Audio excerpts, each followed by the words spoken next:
शायद मैं उन लोगों में से नहीं हूँ जो मोहब्बत का बदला मोहब्बत मांगते हैं। शायद मेरा तामीर करदा किरदार कोई टूटा फूटा हिस्सा आपके सामने आया होगा। शायद बैरूनियत मेरी शख्सियत के आगे हायल हो गई।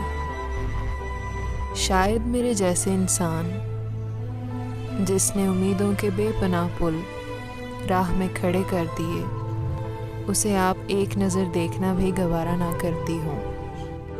मगर मैं भी दिल रखता हूँ और इस दिल के इरकान ज़दा हिस्से में तुम्हें रखा है, जहाँ हल्की सी भी याद से घमसान पड़ जाता है।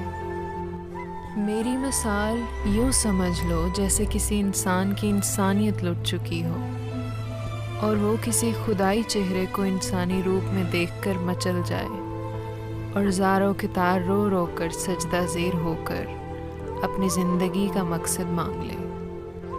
बस ऐसा ही समझ लो, लेकिन तुम्हें मैं खुदा नहीं कहता, क्योंकि हम दोनों के बीच कोई पर्दा नहीं है।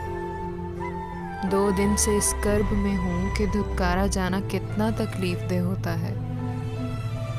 हाँ सच्ची, और इस घुटन में इतना गहरा दर्द बिखरा है कि उसे समेट कर चलना शायद मेरे बस में ना हो पाएगा। अगर खुदा आसमानों पर है तो यकीन जानो आज की रात मुझ जैसे लोगों के लिए सिसकियाँ ले रहा होगा। आज की रात भी कितनी मातमी है, से आसमान कितना उदास उदास सा है।